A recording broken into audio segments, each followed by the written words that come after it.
Ads లేకుండా latest episodes చూడండి.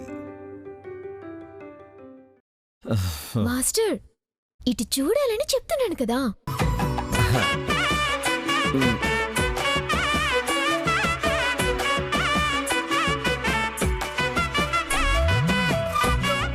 పర్లేదు, చాలా నిగ్రహంగానే ఉన్నారు. మీరు చెప్పింది నిజమే, నిగ్రహ శక్తి చాలా ఉంది, అస్సలు చలనం లేదు.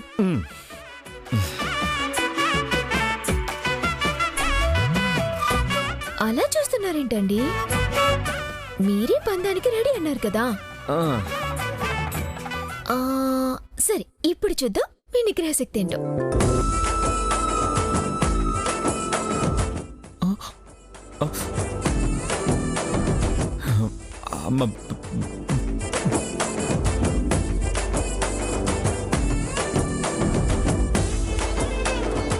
సరే, మీకు ఇంకో ఆఫర్ ఇస్తాను. ఇప్పుడు చూద్దాం మీ నిగ్రహ శక్తి ఏంటో.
ప్రేమించానన్నారు, పరితపించిపోతున్నాను అన్నారు. మరి ఇంత గట్టిగా కౌగిలించుకున్నా అస్సలు పట్టించుకోవడం లేదేంటి? శుద్ధ ఖైదీలను కూడా ఇలా టార్చర్ చేయరే రాక్షసి.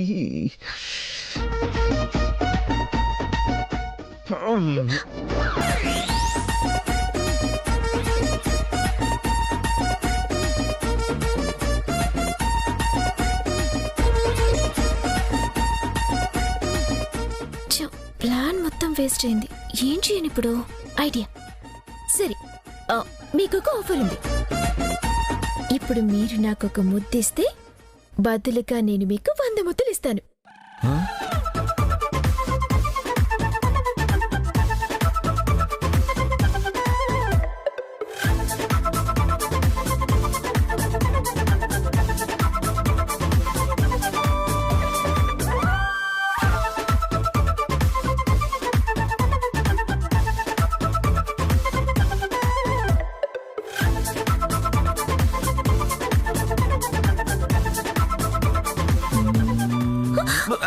ఓడిపోయారు.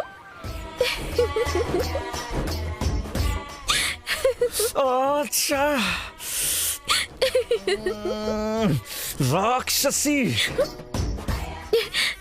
రాక్షసి ఏంటి? పందెం కట్టుకున్నా మీరు ఓడిపోయారు, ఓడిపోయారు, ఓడిపోయారు, ఓడిపోయారు. నువ్వు నిజంగా రాక్షసివే. నన్ను గట్టిగా కౌగిలించుకొని 100 ముద్దులు ఇస్తానని చెప్తే ఒక్క ముద్దు కూడా పెట్టుకునేవలేదు. నువ్వు నిజంగానే రాక్షసివే. అవన్నీ శోభనం రోజు రాత్రికి దాచుకోండి. ఏ రాక్షసి! కంగారు పడకండి, అమ్మకి పాలిచ్చేసి వస్తాను.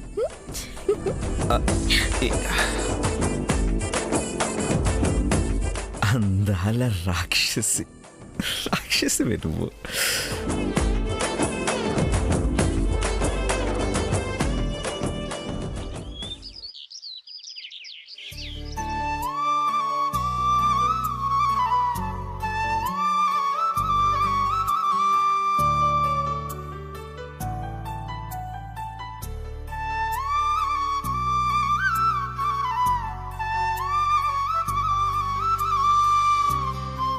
40 కిలోమీటర్ల దూరంలో ఊరి చివర ఉన్న జోగులాంబ దేవాలయాన్ని దర్శించుకొని దంపతులిద్దరూ అక్కడ దీపాన్ని వెలిగించాలి.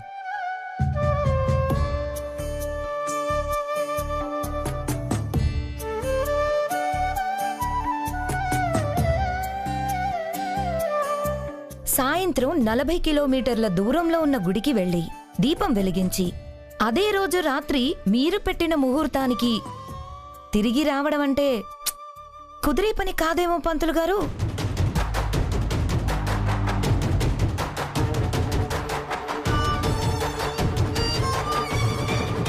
అక్కడే ఎక్కడో శోభనానికి ఏర్పాట్లు చేసుకోవాలేమో.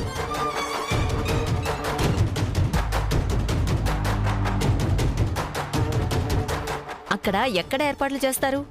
ఏమైనా అర్థం ఉందా నువ్వు మాట్లాడేదానికి? రోజు రోజుకి వెటకారం ఎక్కువైపోతోంది. 40 కిలోమీటర్లు ఎంతసేపులే అత్తయ్య? కారులో గంటలో వచ్చేస్తారు. పంతులు గారు, మీరు ఆ ముహూర్తమే ఖాయం చేయండి. అలాగేనమ్మా.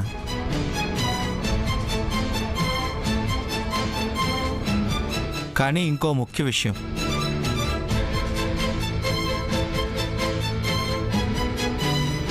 ఈ ముహూర్తాన్ని మాత్రం ఎట్టి పరిస్థితుల్లోనూ దాటొద్దు. ఈ ముహూర్తంలో శోభనం జరిగితే మంచి వారసుడు పుట్టి శుభం జరుగుతుంది.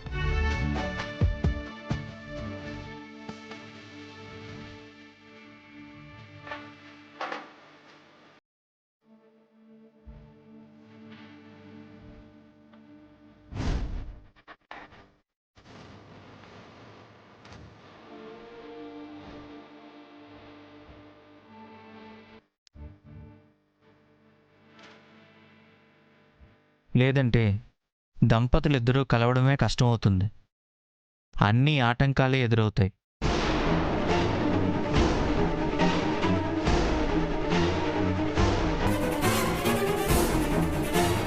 లేదు పంతులు గారు, ఈ ముహూర్తం దాటేదే లేదు. అదే ఖాయం చేయండి. అలాగే అమ్మా. ఉమ్.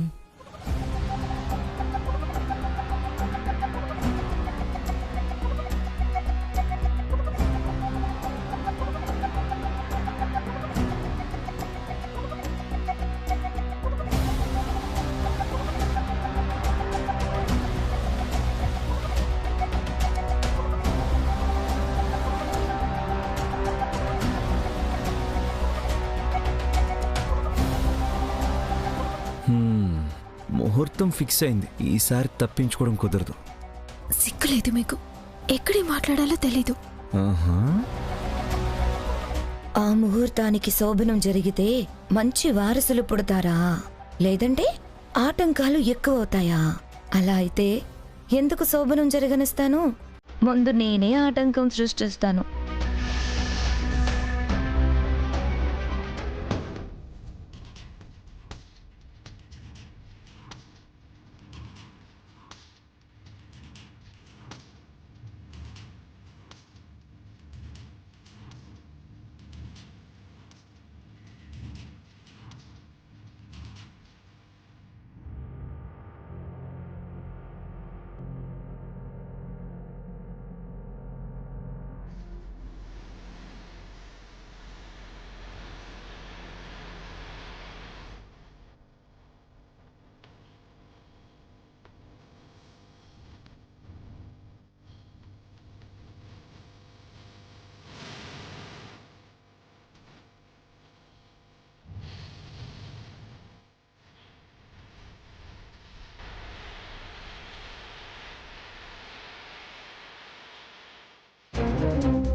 అలా చూస్తుండిపోయావేంటి చెంచలా?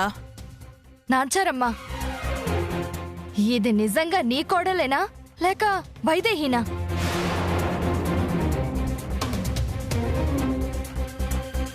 ఈ కట్టు బొట్టులో అచ్చు గుద్దినట్టు వైదేహిలాగే ఉంది. ఎవ్వరికి ఏ అనుమానము రాదు. మన పని అయిపోయినట్టే. నాకెందుకో భయంగా ఉందత్తయ్య. నా వల్ల కాదు. చంపుతా మాట అన్నావంటే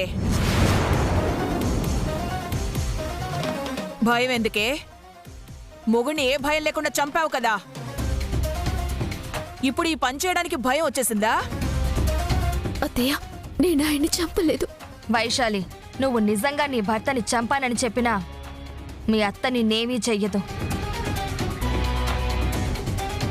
ఎందుకంటే కొడుకుని చంపిన నీ మీద పగ తీర్చుకోవడం కన్నా దశరథ రామయ్య మీద పగ తీర్చుకోవడమే ముఖ్యం.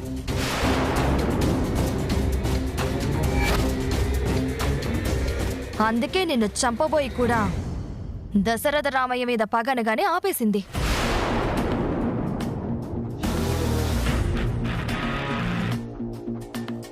అయినా నీకెందుకు భయం చెప్పు?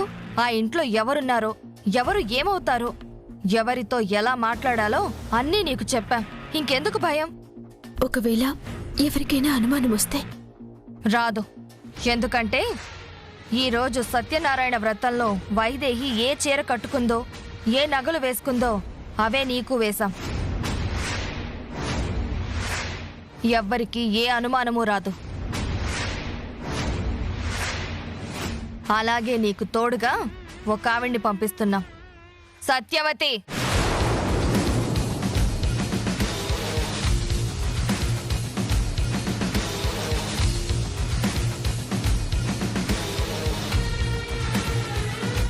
ఈవిడెవరో తెలుసా? కౌసల్యాదేవికి దూర బంధువు.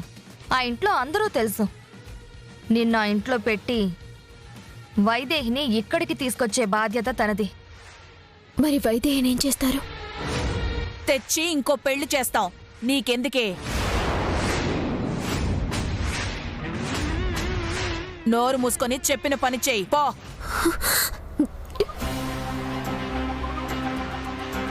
సత్యవతి, జాగ్రత్త. అక్కడ సత్యనారాయణ వ్రతం పూర్తయ్యేలోగా మార్పిడి జరిగిపోవాలి. అలాగే అండి, నాకు చెప్పారు కదా, నేను చూసుకుంటాను. పదా రా.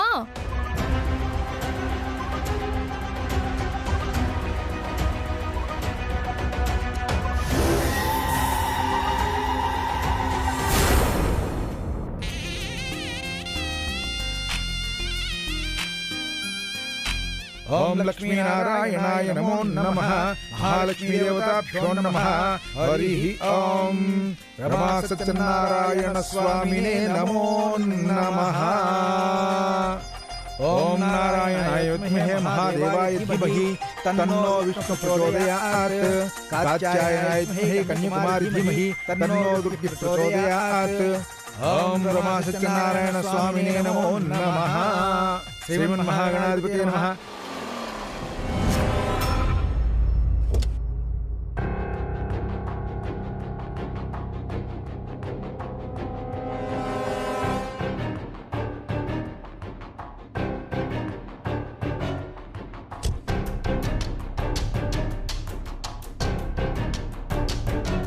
నేను చెప్పిందంతా గుర్తుంది కదా?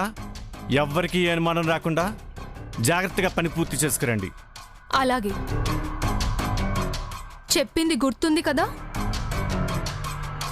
అత్తెవరో, మామెవరో, అమ్మెవరో అన్ని గుర్తు పెట్టుకుని మాట్లాడాలి. అసలెంత తక్కువ మాట్లాడితే అంత మంచిది. అర్థమైంది కదా? ఇంత మంచి కుటుంబానికి అత్తయ్య చంచల కీడు చేయాలని ఆలోచించటం అన్యాయమైతే అందులో నేను భాగం కావటం నా దురదృష్టం. భగవంతుడా, ఏ పరిస్థితిలో ఇక్కడికి వచ్చానో నీకు తెలుసు. నా వల్ల ఈ కుటుంబానికి ఏ కీడు జరగకుండా చూడు. ముసుగేసుకో.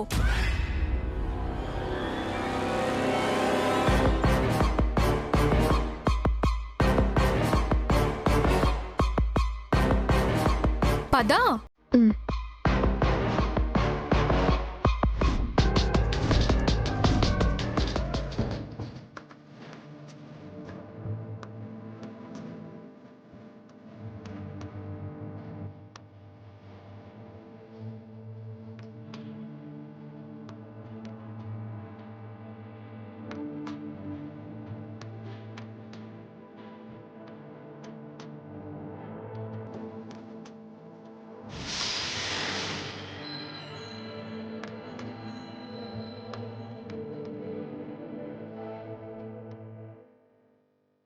అమ్మా, ఏర్పాట్లన్నీ పూర్తయ్యాయి.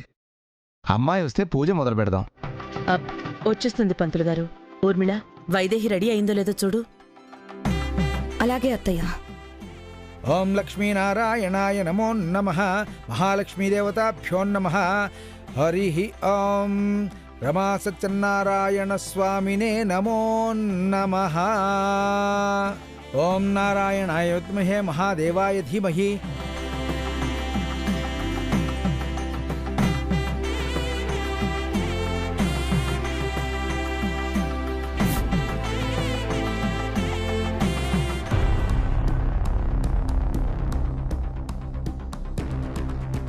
హే ఆగు.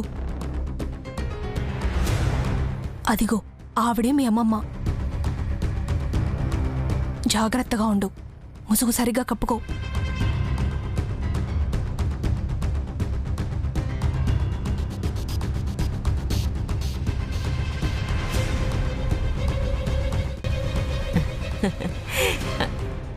ఆగండి.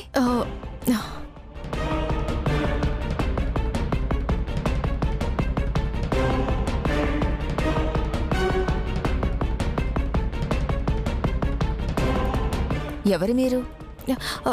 నేను పెద్దమ్మా సత్యవతిని. సత్యవత? సత్యవతి నువ్వా? చాలా రోజుల తర్వాత వచ్చావు. బాగున్నావా? బాగున్నాను. ఈ అమ్మాయి ఎవరు ముసుగేసుకుంది? నా మేనకోడలు. అవునా? ముసుగేసుకుందేంటి తను? అంటే తను పుట్టింది పెరిగింది బీహార్లో కదా, అది వాళ్ళ ఆచారం. అవునా? వైదేహి ఎక్కడ పెద్దమ్మా? పైన రూమ్లో ఉంది. సరే సరే, మీరు వెళ్ళి పూజ దగ్గర కూర్చోండి, నేను వస్తాను. అలాగే. పద వైశాలి. ఇంకా చెప్పండి అమ్మా.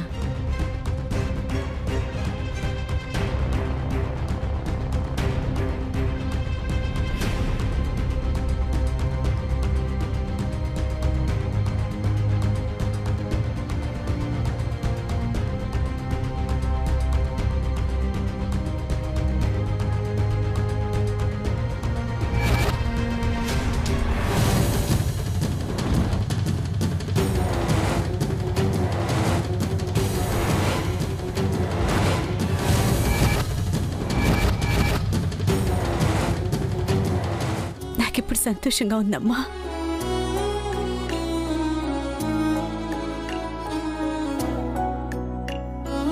వైదేహి, పూజకి టైం అవుతుంది. ఇంకా ఎంతసేపు రెడీ అవుతావు? పద. వస్తున్నానక్క. పదమ్మా.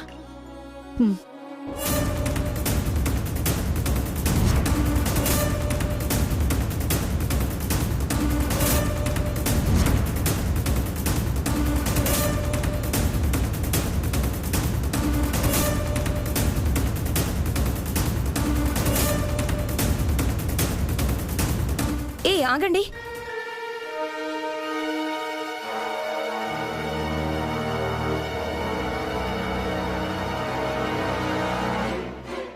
ఎవరు మీరంతా? అది నేను సత్యవతిన్లే. తిను నా మేనకోడలు. వైదేహి,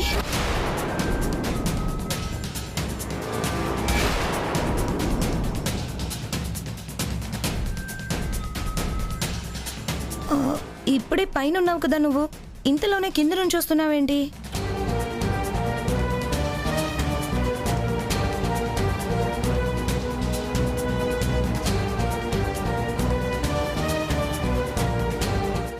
అయ్యో, వైదేహి కాదండి, తిను నా మేనకోడలు వైశాలి.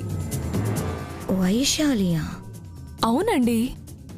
అదే చీర చూడటానికి కూడా వైదేహిలా ఉంది. అనుకోకుండా ఇద్దరు ఒకేలాంటి చీర కట్టుకొని ఉంటారు, అంతే. నాకు నమ్మకం లేదు, నన్ను చూడనివ్వండి. నిజంగా కాదు. లేదండి, మీ వైదేహి పైనే ఉంది. కావాలంటే ఒకసారి పిలవండి. వైదేహి, వస్తున్నానక్క.